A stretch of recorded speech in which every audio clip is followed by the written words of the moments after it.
I'm Michael Goldman. Welcome to Podcasts from the Front Lines, where each month we will talk to filmmakers in many different disciplines about their work on current feature films.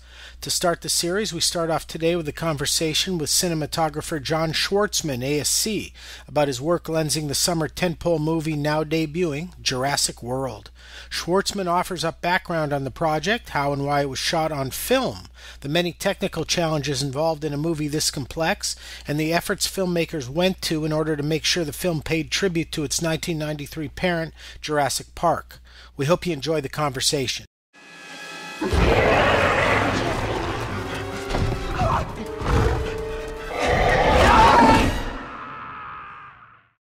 John, first of all, thanks a lot for joining us today. We really appreciate it. Oh, it's my pleasure, Michael.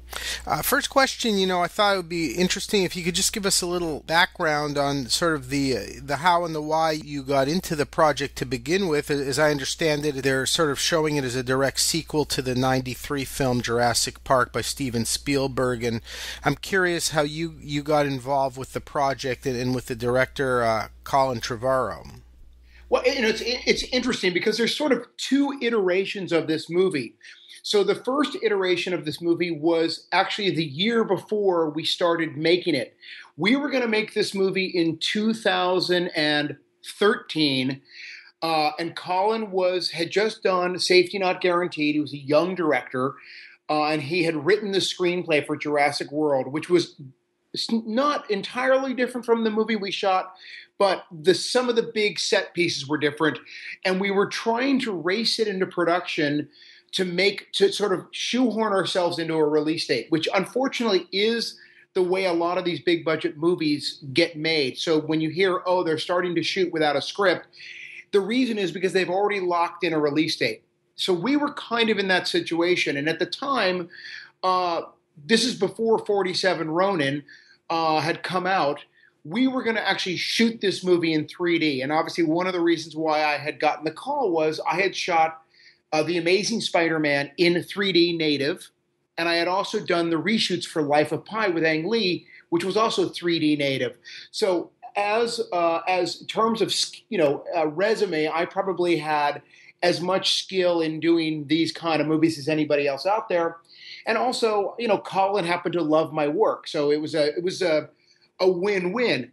Having said that, I was excited to work with Colin, but the idea of 3D again, and now 3D in the jungle, was something that I was trying to make the producers aware of. That you're raising the level of complexity quite a lot. And this is a movie that has young kids in it, and one of the things that you can count on when you shoot 3D natively is your momentum is not going to be a word that's in your vocabulary. There's just so many moving parts. So we were in pre-production, and ultimately Steven stepped in and said, you know what, this script isn't quite right. Let's shut this thing down. Let's go back to the drawing board, and we'll start it up again next year, which at the time, although we were all disappointed that we had gotten laid off, it was the smartest decision that they had ever made. So I then went off and went to Belfast because I was on a pay-or-play deal with Universal. So rather than pay me to stay at home, they offered me a movie that I thought was really interesting in Ireland called Dracula Untold. So I went off and did that. When I finished that movie, I came back and Colin had a new script. The new script was streamlined. It was better. It was smarter. It was shorter. And it was really more character-driven than set-piece-driven, which is what I always think is what makes these really good summer movies so successful. Is it's really about the people. It's not just about whether or not you're going to blow up a building with a transformer. So I thought he'd really nailed it. And that became the basis of the Jurassic World that you're going to see. The other thing that had happened was Universal had such a horrible experience in post with the movie 47 Ronin, which was shot native 3D, and the cost of converting movies to 3D had become much less expensive. The decision was made to shoot this in 2D. Once the decision was made to originate in 2D, I immediately pushed to shoot on film. Now, the only two motion pictures that I had done 3D were The only ones I'd done digitally were 3D films, The Amazing Spider-Man and, the reshoots on Life of Pi. So I had not yet although I was familiar with the Arri Alexa and the Red Dragon from commercials, I certainly had never used them on a feature. The one thing I did have experience in, though, was shooting in Hawaii. And Hawaii is a very high contrast environment for day exteriors. You've got very big white puffy clouds, you've got very dark green foliage, and you've got everything in between. And, obviously we all know, if you're anybody that is interested, who either is a cinematographer or who is interested in being a cinematographer, certainly knows or understands that there's more dynamic range, there's more latitude on film. If film is vinyl, digital is MP3. So shooting day exterior in Hawaii on film was going to allow us to move more quickly and give us more latitude in capturing what we needed. Then what happened was Steven Spielberg chimed in and said, look, all of the other Jurassic Park movies have been shot on film. We should keep this tradition going on this one, so let's shoot on film. So once the decision was made to shoot on film, I started to research, okay, how can we shoot it on a larger format than just 35 mil for certain things? IMAX was pitching using IMAX cameras, and I was interested in that, but given the nature of the way we were going to move the camera, they became too unwieldy. And I had remembered that P.T. Anderson had reconditioned all the old Panavision 65 cameras for the Master. So I went to Larry Hazelwood, my rep at Panavision. I said, can I see these cameras and what condition are they in? And they were in perfect shape. So that's when we made the decision to shoot both 65 mil and 35 mil, which was something certainly that ILM was very much behind. And creatively, maybe you could address the usage of the back and forth between 35 and 65. What applications are we seeing 35 for, and what applications are we seeing 65 for? How does it play to the benefit of the story, in other words? Well, in a perfect world, hopefully you can't tell the difference. So I'm sure your audience understands that when you have a larger negative area, you'll have less depth of field at a given T-stop than you will with a smaller, i.e., 35 millimeter on a 50 millimeter lens at a 4-stop has less depth of field than a 16 millimeter lens at a 4-stop. So the same thing is equivalent when you jump up to 65 mil. So I knew that it would be, so if I'm shooting at a 5.6 in 35, I have to shoot at an 11.5 in 65 to maintain sort of the same depth of field. So it doesn't suddenly look like I've cut to a shot where only the eyes are in focus. So I knew I could do that day exterior. We didn't use the 65 camera for any night work or any interior work. I was really using it for the big master shots in which I knew I was either going to have to replace a mountain, put in dinosaurs, do something where I wanted the resolution. So you'll see in most of the action sequences outside, the big shots are all 65 millimeter. The camera that I used was the unblimped 65, what they call the lightweight 65 camera. Well, that weighs about 85 pounds. So the sound 65 camera is so heavy that you can't really fly it on the Spider Cam with a Libra head. So I made the choice that we're going to use the 65 as the camera that is going to be a grinder, but it's going to be far enough away that it's really for the masters.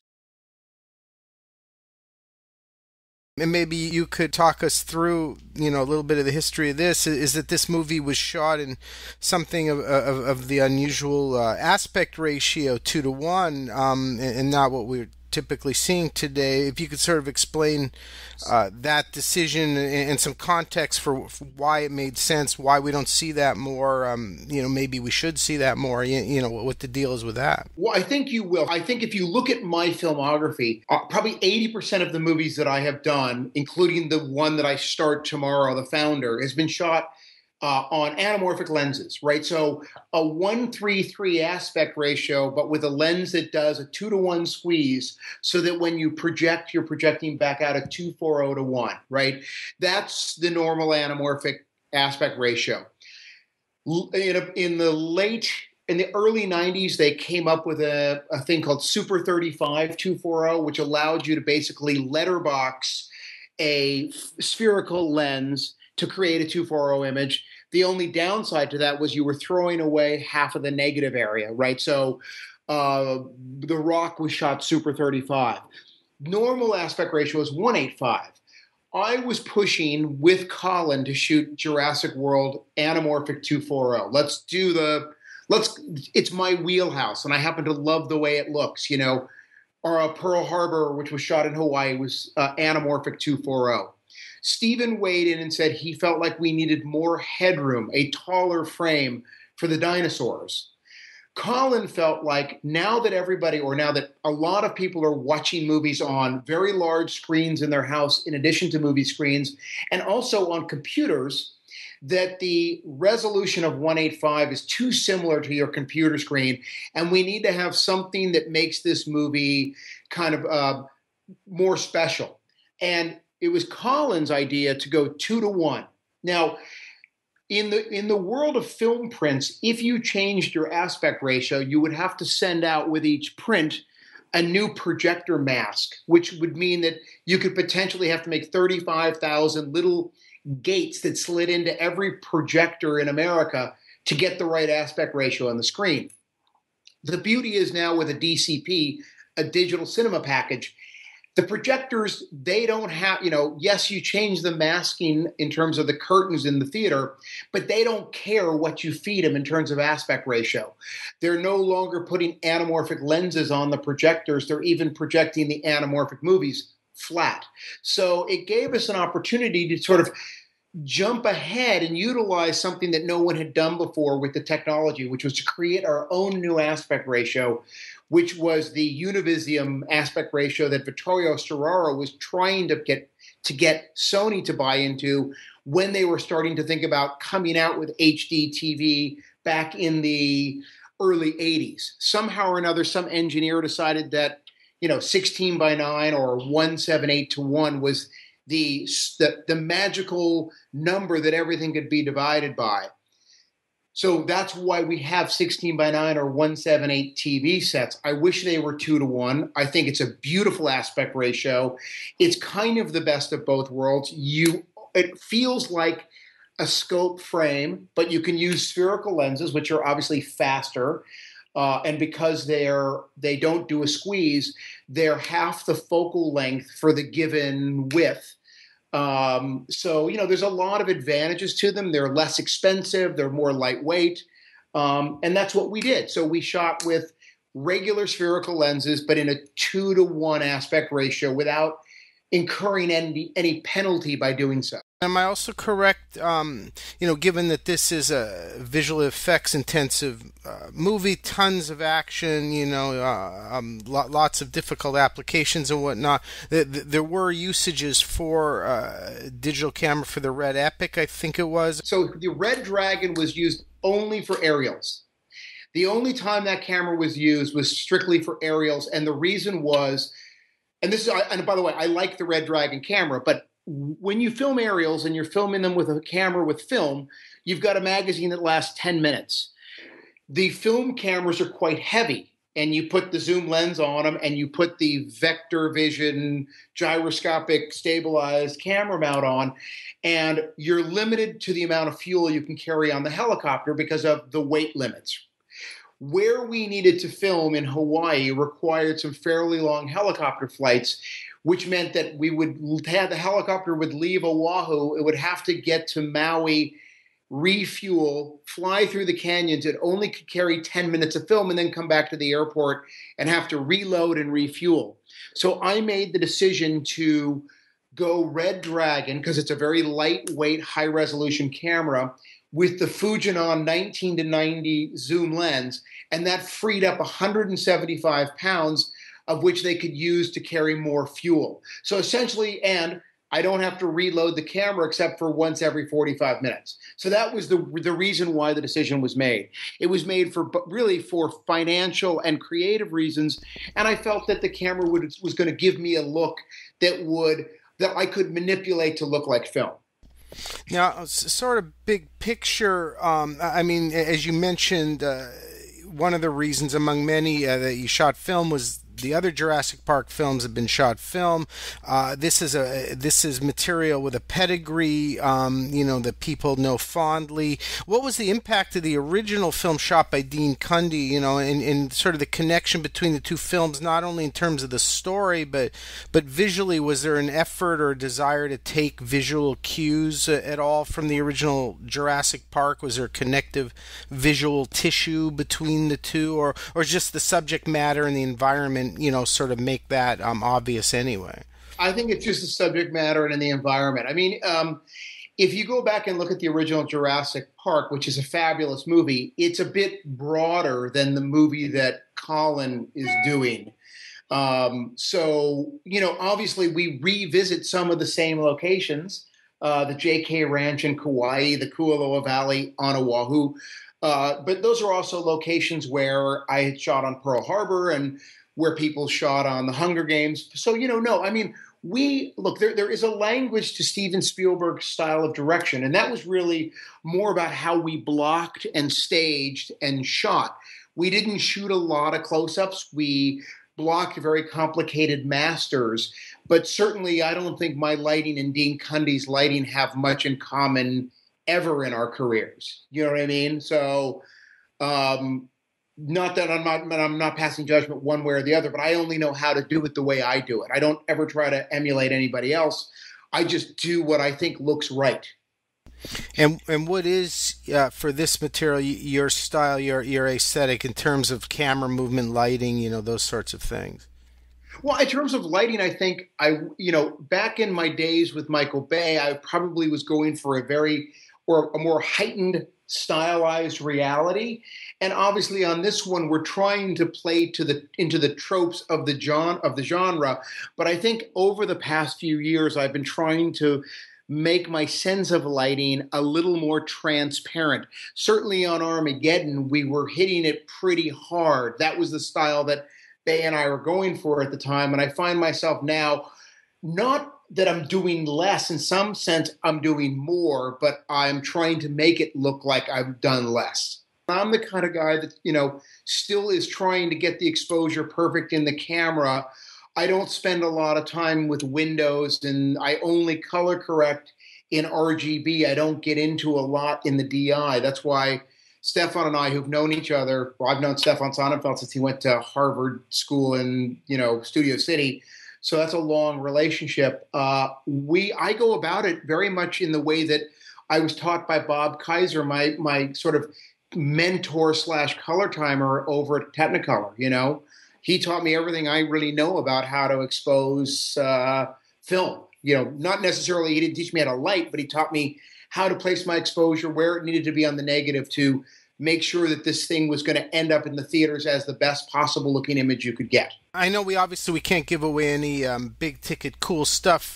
People got to go see the movie. But generally speaking, if you can give some insight into some of the complex challenges you face that are not run of the mill things, shooting in the jungle, logistics, power, light, all those sorts of things. Yeah, I mean the thing is that I had the experience of shooting in Hawaii, so and obviously. The thing about Hawaii that makes it difficult is that the weather is never the same for 5 minutes. And when you compound that with the fact that your lead actor can only be on set for 5.5 hours, that doesn't give you the ability, once the taxi cab meter has started on him for the day, to wait out the rain. So what you find yourself having to do sometimes on a picture like this, and certainly the producers give you the resources to do it, is you find yourself having to shoot at times when you wish you could wait a half an hour for the weather to clear up. But you don't get the reason why, these movies are expensive is you can't wait, right? You have to be ready to shoot. So we did have to bring a lot of equipment into the jungle.